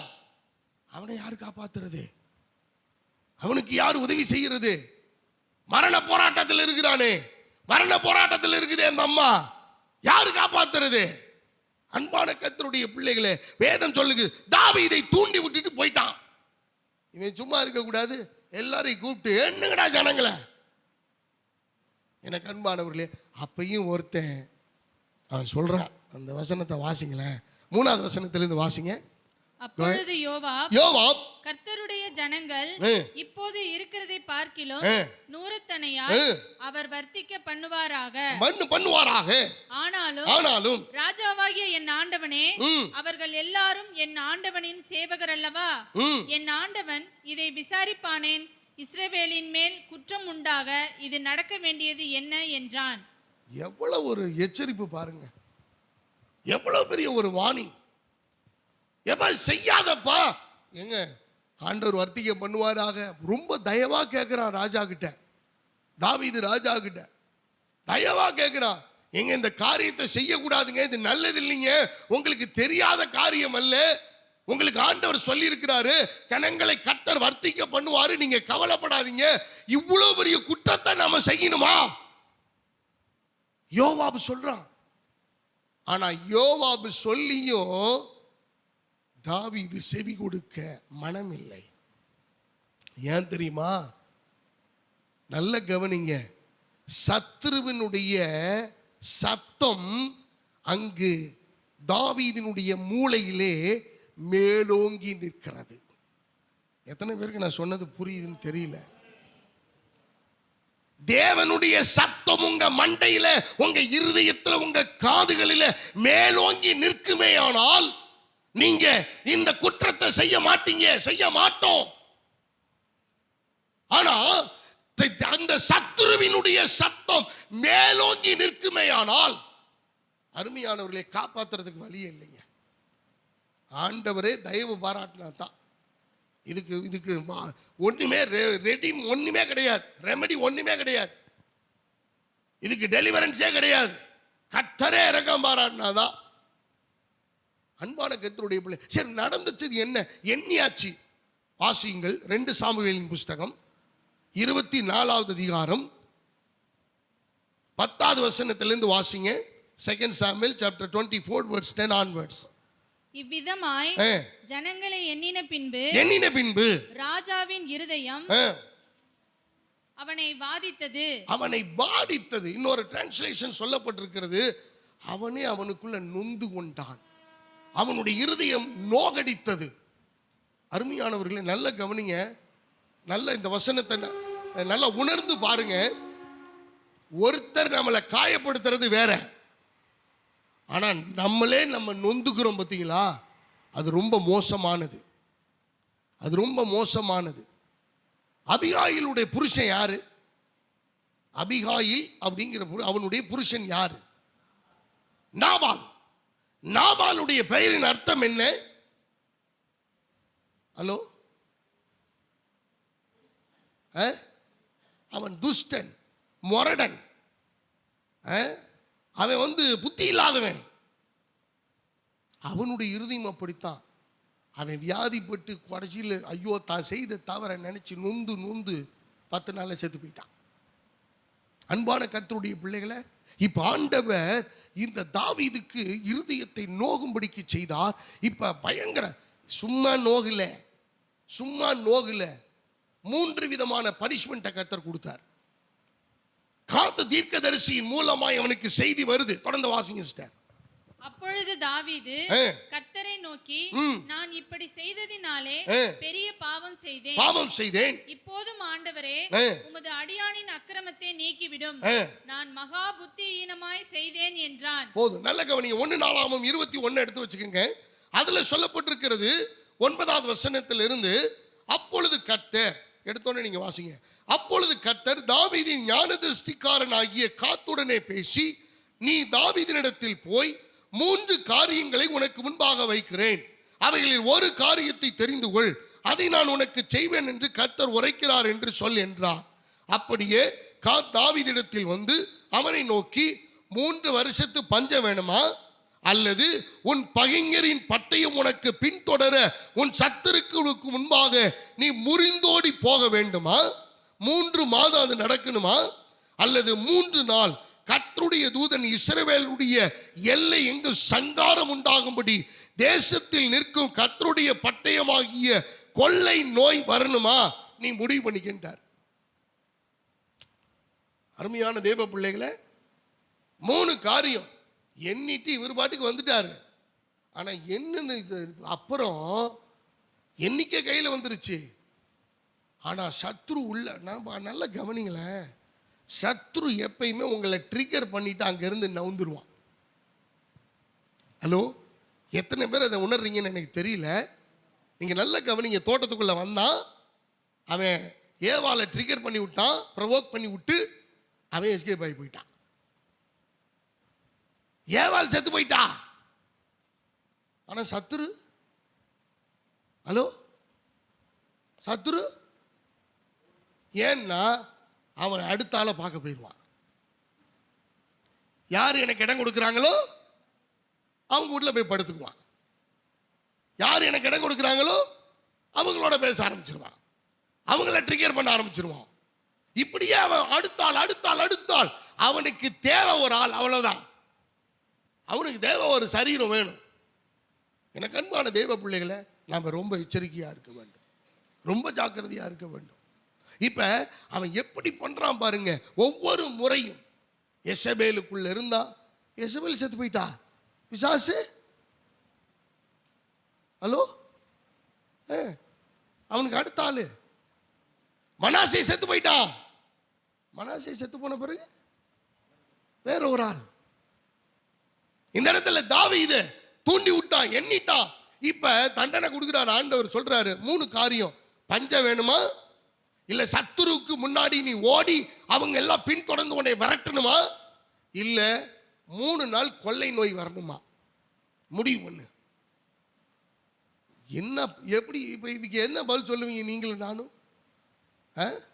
இப்ப நம்ம வீட்டில் நம்ம ஒரு ஆண்டவர் கேட்கிறாரு, நீ பண்ண காரியத்துக்கு உனக்கு பஞ்சம் வரணுமா, இல்ல உனக்கு சத்ருக்கு பின்னாடி சத்ரு உன்னை விரட்ட நீ ஓடணுமா, இல்ல கொள்ளை நோய் வரணுமா, முடிவு பண்ணு. எப்படி முடிவு பண்றது? இயேசுவே, இதுக்கு ரொம்ப கொடுமையானது அல்லவா? இப்ப முடிவு பண்ண முடியல. கர்த்தர் சொல்லிட்டார், வா 3 நாள் கொள்ளை நோய் வரணும். அன்பானவர்களே, ஒருத்தர் 2 பேர் இல்லைங்க.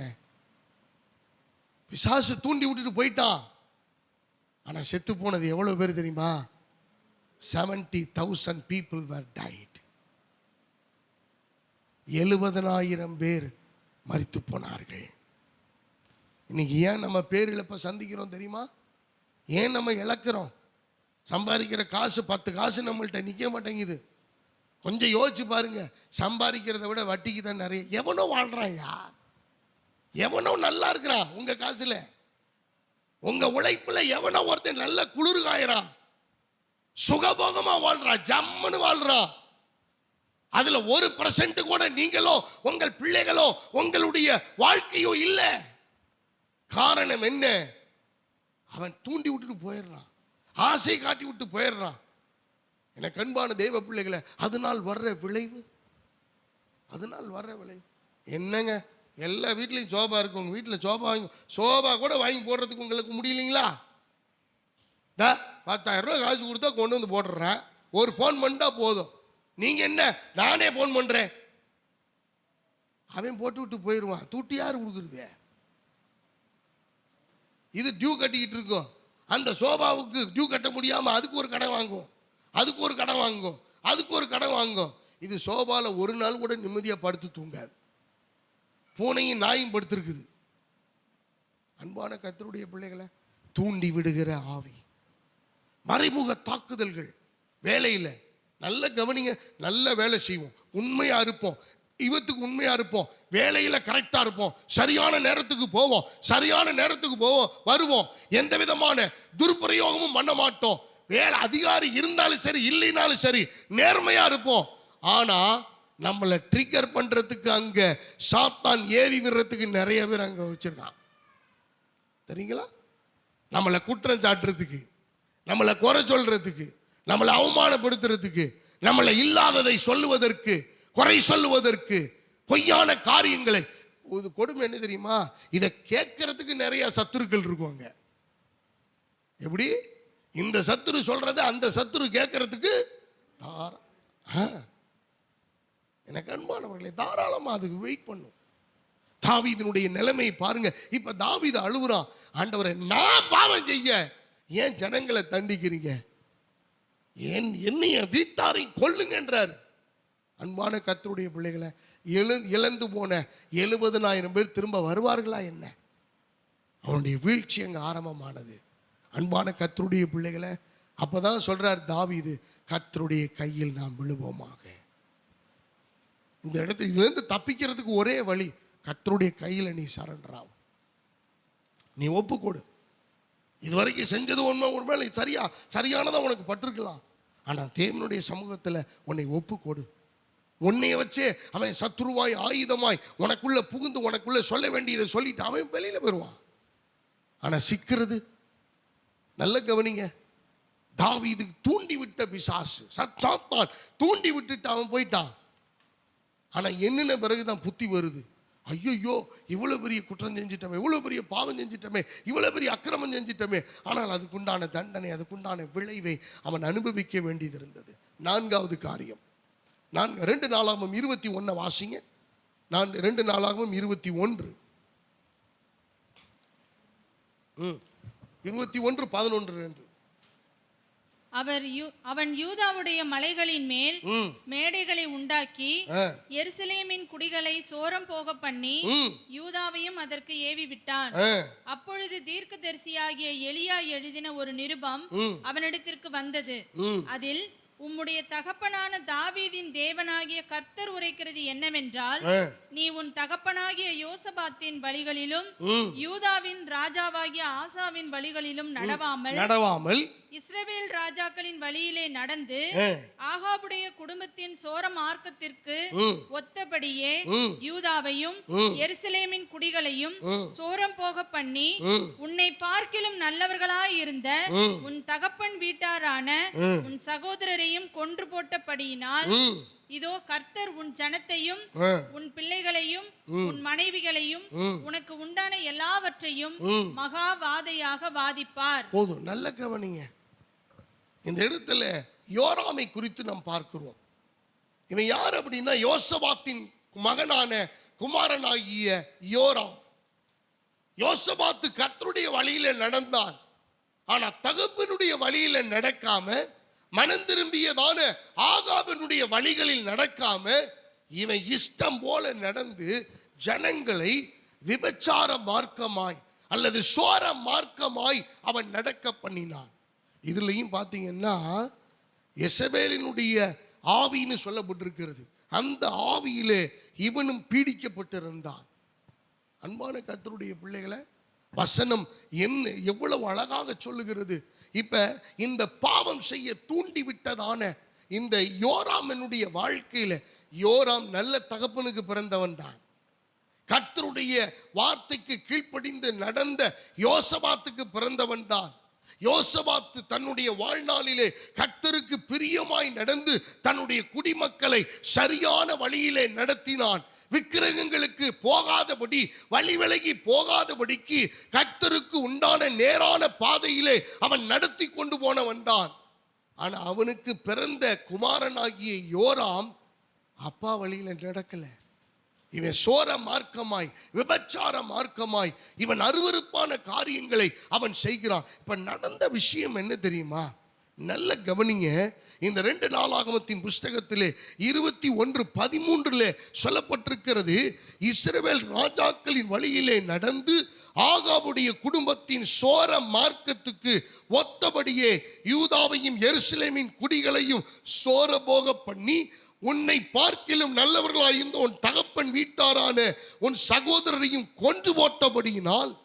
அன்பானவர்களே, இவனுக்கு நடந்த முடிவு என்ன தெரியுமா? 15வது வசனத்திலிருந்து வாசிங்க.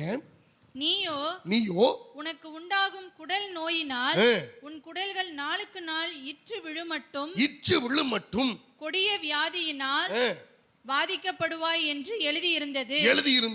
அப்படியே கர்த்தர் பெலிஸ்தரின் ஆவியையும் எத்தியோப்பியாவுக்கு அடுத்த தேசத்தாரான அரபியரின் ஆவியையும் யோராமுக்கு விரோதமாக எழுப்பினார். 18 வாசிங்க. இவைகள் எல்லாவற்றிற்கும் பிற்பாடு கர்த்தர் அவன் குடல்களில் உண்டான தீராத நோயினால் அவனை பாதித்தார். அப்படி நாளுக்கு நாள் இருந்து 2 வருஷம் முடிகிற காலத்தில் அவனுக்கு உண்டான நோயினால் அவன் குடல்கள் சரிந்து கொடிய வியாதியினால் செத்து போனான். அவனுடைய பிதாக்களுக்காக கந்த வர்க்கங்களை கொளுத்தினது போல் அவனுடைய ஜனங்கள் அவனுக்காக கொளுத்தவில்லை. தொடர்ந்து வாசிங்க. அவன் ராஜாவாகிற போது 32 வயதாய் இருந்து 8 வருஷம் எருசலேமில் அரசாண்டு விரும்புவார் இல்லாமல் இறந்து போனான். எனக்கு அருமையானவர்களே, இந்த ஒரு வார்த்தை யோராமுக்கு மட்டுமே கொடுக்கப்பட்டிருக்கிறது. விரும்புவார் இல்லாமல் இறந்து போனான். அதுக்கு அர்த்தம் என்ன தெரியுங்களா? அவன் சாவுக்கு கூட யாரும் வரல. எப்படி? அவன் சாவுக்கு கூட ஒருத்தரும் வரல. மிக மோசமான ஒரு நிலையை அவன் அடைந்தான். தன் தகப்பனுடைய வாழ்க்கை எப்படி இருக்குன்னு அவன் நிதானிச்சு பார்க்கல. எனக்கு எப்படிப்பட்ட பொறுப்பை கர்த்தர் கொடுத்திருக்கிறார் அவன் நிதானிக்கல. இவன் பிசாசு தூண்டிவிட்டபடியே அவன் போய் ஜனங்களை சோரம் போக பண்ணினான். அருமையானவர்களே, ஒரு குடும்பத்தையோ ஒரு தனி நபரையோ ஒரு சபையையோ ஒரு தேசத்தையோ கெடுக்கிற இந்த தூண்டி விடுகிற ஆவிகள் இருக்குது அல்லவா, அதிலிருந்து நாம் அந்த மறைமுக தாக்குதல்களிலிருந்து நாம் தப்பித்து கொள்ள வேண்டுமானால் நம்ம ரொம்ப ஜாக்கிரதையாய் கர்த்தருக்கு முன்பாக நாம் நிற்க வேண்டும். நம்ம சத்துருவுக்கு இடம் கொடுத்தோம்னா நமக்கு எல்லாம் சரியானது தான் தெரியும். ஓ, இது சரிதானே, நியாயம்தானே, அப்படித்தான் தெரியும். ஆனா சத்துரு தூண்டி விட்டுட்டு அவன் போயிடுவான். ஆனா சிக்கிறது யாரு தெரியுமா? நல்ல இது சொன்ன 4 சம்பவங்களை நான் சொல்லி முடிச்சிருக்கிறேன். அருமையான தேவ பிள்ளைகளை, எசபேலை நான் சொல்லியிருக்கிறேன். அடுத்தது யாரு? மனாசேயை சொல்லியிருக்கிறேன், தாவீதை சொல்லியிருக்கிறேன், யோராமை சொல்லியிருக்கிறேன். இந்த 4 பேரை நீங்க கவனிச்சு பாருங்க. இந்த 4 பேரை தூண்டி விட்ட பிசாசு போயிட்டான். ஆனா தூண்டப்பட்டவர்கள் மாட்டிக்கொண்டார்கள். இவர்களுக்கு நேரிட்ட அழிவு கொஞ்சம் நெஞ்சம் அல்ல. யோராம் குடல் அழுகி செத்து போனான். விரும்புவார் இல்லாமல் இறந்து போனான். தாவீது 70,000 பேரை இழந்தான். மனாசேயினுடைய மரணம் மிக கொடுமையாயிருந்தது. தேவன் பொல்லாப்பை அவன் வீட்டின் மேல் வரப்பண்ணினார். எசபேல் மேலிருந்து கீழே விழுந்து உடல் சிதறி அவள் செத்து போனாள். அவளுடைய சரீரத்திலிருந்து புறப்பட்ட அந்த இரத்தத்தை நாய்கள் நக்கினது. தீர்க்கதரிசி சொன்னது போலவே நடந்தது. அன்பான கர்த்தருடைய பிள்ளைகளை, தூண்டி விடுவான். நீங்கள் தூண்டப்படாதபடிக்கு அதுக்கு எச்சரிக்கையாயிருங்கள். எனக்கு மறைமுகமான தாக்குதல்கள். இறுதியாக இதை சொல்லி நான் முடிக்கிறேன். ஆண்டவரை அவன் விடல. ஆண்டவரை விட்டான்னு நினைக்கிறீங்களா? யோபுவின் புஸ்தகம் 2வது அதிகாரம் 3வது வசனத்தை வாசியுங்கள். அப்பொழுது கர்த்தர் சாத்தானை நோக்கி நீ என் தாசனாகிய யோபின் மேல் கவனம் வைத்தாயோ உத்தமனும் சன்மார்க்கனும் தேவனுக்கு பயந்து பொல்லாப்புக்கு விலகுகிறவனுமான மனுஷனாகிய அவனைப் போல பூமியில் ஒருவனும் இல்லை. முகாந்திரம் இல்லாமல் அவனை நிர்மூலமாக்கும்படி நீ என்னை ஏவின போதிலும். நல்ல கவனி அந்த வார்த்தையை. In other translation it says provoked, தூண்டிவிட்டபடியே. நீ என்னை ஏவின போதிலும், என்னை தூண்டிவிட்ட போதும் அவன் இன்னும் தன் உத்தமத்திலே உறுதியாய் நிற்கிறான் என்றார். நல்ல கவனிங்க. ஆட்டை கடிச்சு மாட்டை கடிச்சு கடைசியில இவன் யாரையுமே விட்டு வைக்கலைங்க. இயேசு நாதர ஆண்டவர்கிட்டே போயிட்டான். ஆண்டவர்கிட்டே போய் இவன் எப்படி ட்ரிகர் பண்ணியிருக்கான் பாருங்க, எப்படி ப்ரொவோக் பண்ணியிருக்கான் பாருங்க, எப்படி ஸ்டிமுலேட் பண்ணி தூண்டி விட்டுருக்கான் பாருங்க. இவன் தந்திரமா தான் பேசுவான் எப்பயுமே. உனக்கு தெரியாதா? பயங்கரமா. உனக்கு எதுக்கு வர்ற நீ? உனக்கு தெரியல பாரு, உனக்கு தெரியல. நீ தேவர்களை போல நீ மாறுவ, உன் கண்ணெல்லாம் திறக்கப்படும். சரி, கண்ணு தெரிஞ்சு என்ன பிரயோஜனம்? தோட்டத்தில் இருந்த எப்பயாவது குந்து நாப்பில் அழுங்காம குலுங்காம இலதலையை பறித்து தின்னுக்கிட்டு பழங்களை எல்லாம் தின்னுக்கிட்டு சொகுசு வாழ்க்கை. யானையோடு குதிரையோடு சிங்கத்தோடு எல்லாத்தோடு படுத்து நல்லா உறங்கி அப்படியே ஜம்முன்னு வாழ்க்கை. இப்போ பழத்தை தின்னு கண்ணு திறந்து தேவர்களை போல மாறி என்ன நமக்கு நன்மை நடந்துச்சு? அருமையானவர்களே, வேர்வை சிந்தி உழைக்கிறோம், வராத வியாதி எல்லாம் வருது. ஒருத்தர் சொல்றாரு, எனக்கு வயசு 30 தாங்க, ஆனால் என் சரீரத்தை செக் பண்ணோம்னா 70 வயசுங்கிறாங்க. மண்டையில் இருக்கிற முடியெல்லாம் கொட்டி போச்சு, கிட்னி பல்ஜ் ஆயிடுச்சுட்டாங்க, ஹார்ட் வீக்காக இருக்குன்றாங்க, வேகமாக நடந்தால் மூச்சு விட முடியல, படுத்து தூங்கினோம்னா எந்திரிக்கிறதே நிச்சயம்னா உண்மை, எந்திரிச்சா தான் நிச்சயம். கனவா நனவான் இருக்கு ஒவ்வொரு நாளும். இதுல என்னன்னா கண்ட மருந்தையும் கொடுக்குறாங்க, விளம்பரம் பண்றாங்க. ஒருத்தன் சொல்றான், நீங்க இதை பார்த்து விளக்குங்க, உப்பு இருக்கு, பல்லு கிளீன் ஆயிரும்னு. இன்னொருத்தன் சொல்றான், உங்க இதுல உப்பு இருக்குங்களா அப்படின்னு. உப்பு இருந்தா என்ன, இல்லைன்னா என்ன? செங்காமட்டியை போட்டு சுரண்டி கல்லையும் மண்ணையும் எடுத்து பல்லு விளக்கினப்போ கூட ஒரு வியாதியும் இல்லை. 100கணக்கான பேஸ்ட்டை போட்டு கண்டதையும் போட்டு விலக்கி கடவா பல்ல வரிசையை இப்போ எடுத்துக்கிட்டு இருக்கிறாங்க, எல்லாம் எடுத்துக்கிட்டு இருக்கிறாங்க. எடுத்துக்கிட்டு இப்போ புரிச்சா நிறைய பேருக்கு பாருங்க ஃபுல் செட்டு. வேகமாலாம் சாப்பிட முடியாது. ஆண் சிரிச்சாருன்னா பல்லு கீழே விழுந்துடும், ஒரு நாய் தூக்கிட்டு போயிடும். அன்பான கர்த்தருடைய பிள்ளைகளை நல்ல கவனிங்க. யோபுவை சோதிக்க ஆண்டவர்கிட்டயே போய் ஆண்டவரையே ட்ரிகர் பண்றான். அவன் யுத்தபத்தில் நிக்கிறானோ, அவரை நீ வேலி அடைச்சதுனாலதான் அவன் இவ்வளவு சொகுசா வாழ்றான், அவனை நீங்க பாதுகாக்கிறதுனாலதான் இவ்வளவு நல்லா வாழ்றான். சும்மா உத்தமத்தில் அவன் நிக்கிறான்னு நீரா சொல்லிக்கிட்டு இருக்காதீரும். அவனை சோதிக்கிறதுக்கு என்ற கொஞ்ச நேரம் கொடுங்க, நான் காமிக்கிறேன் அவன் எப்படி பட்டவன்னு. நான் இதை படிச்சுட்டு மிரண்டிட்டேன், ஆண்டவரே நம்ம எல்லாம் ஏமாத்துறோம். இதுல கொடுமை என்னன்னா, நம்ம யாரு பேச்ச வேணாலும் கேட்டுருவோம்.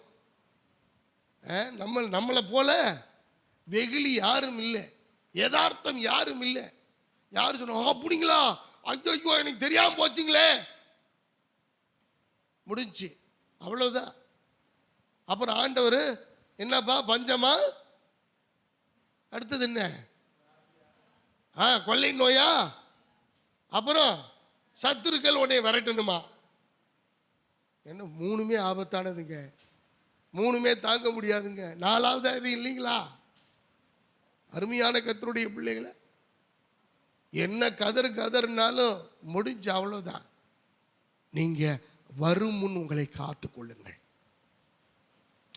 இந்த இடத்துல அவன் தேவனையே தூண்டி விட்டு அவன் சொல்றான், நீங்க என்ன பண்ணுங்க, நீங்க டெஸ்ட் பண்ணி பாருங்க. பைபிள்ல ஒரு வார்த்தை அழகா இருக்கு, சத்ருவுக்கு இடம் கொடாதிருங்கள். நீங்க இதுல இருந்து தப்பிக்கிறதுக்கு ஒரே வழிதான், 10 வழியெல்லாம் கிடையாது. அவனுக்கு இடம் கொடாதிருங்கள்.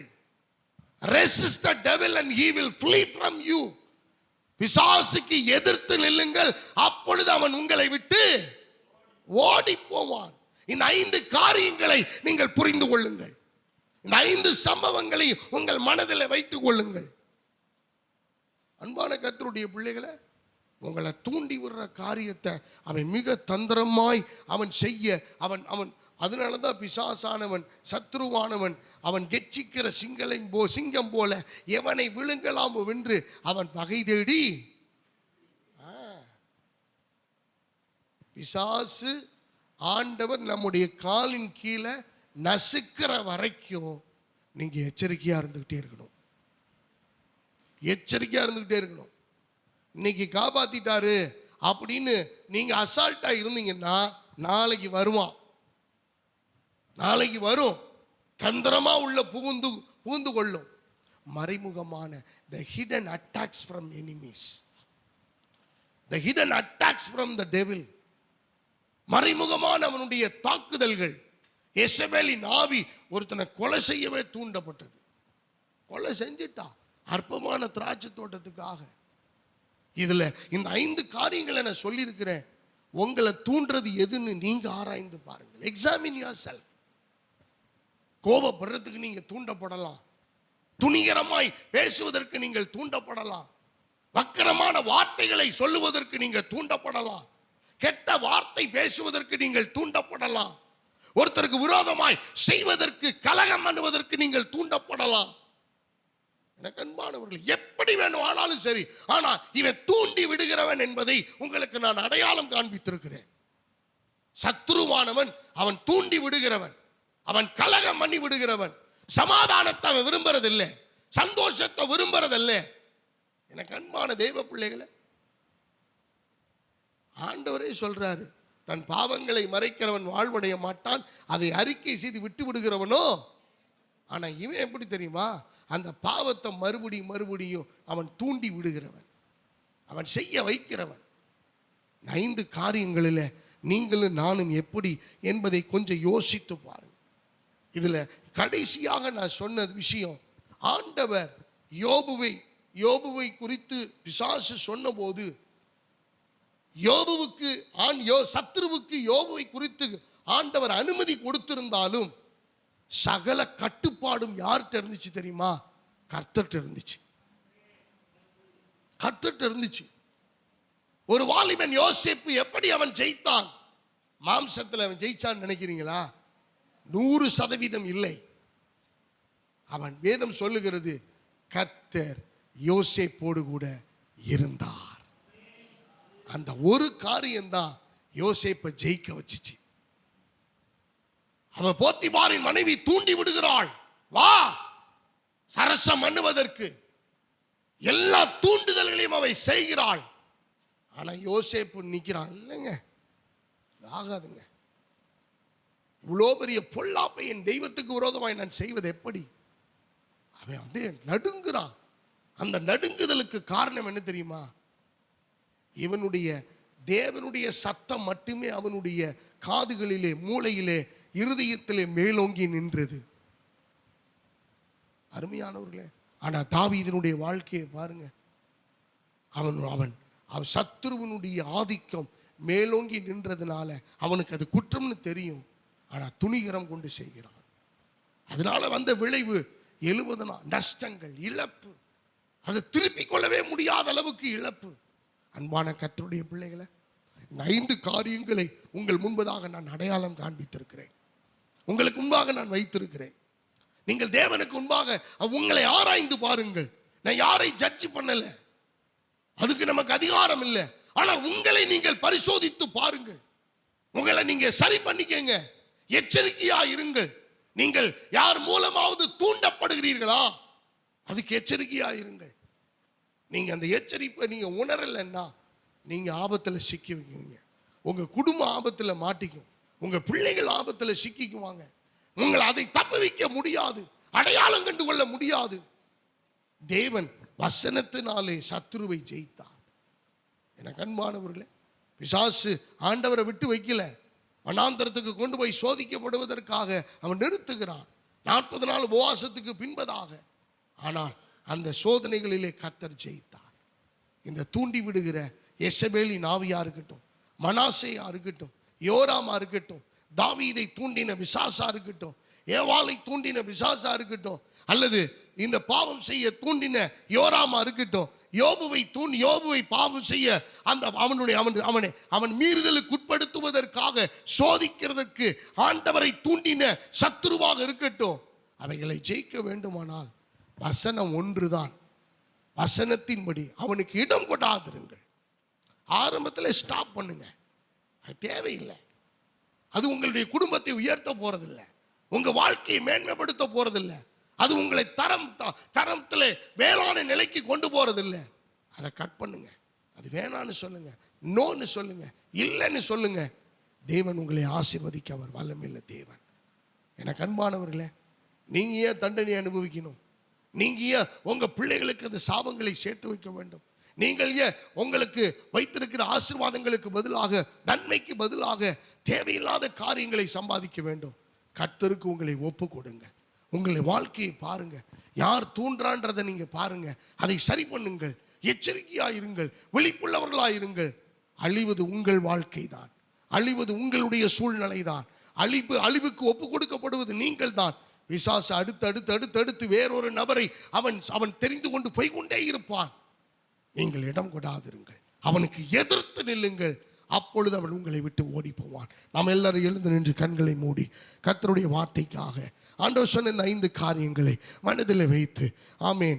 அவன் தோற்று போனவன், அவனுடைய தந்திரங்கள் உங்களுக்கு தெரியாதவைகள் அல்லவே. பிசாசுக்கு எதிர்த்து நில்லுங்கள், அவன் உங்களை விட்டு ஓடி போவான். எனக்கு அன்பானவர்களே, பிசாசு தந்திரமாய் உங்களை தூண்டிவிட பார்க்கிறான், உங்களுடைய மனதை கெடுக்க பார்க்கிறான், உங்கள் இருதயத்தை கெடுக்க பார்க்கிறான், உங்கள் ஒரு மனதை கெடுக்க பார்க்கிறான், உங்களுடைய குடும்ப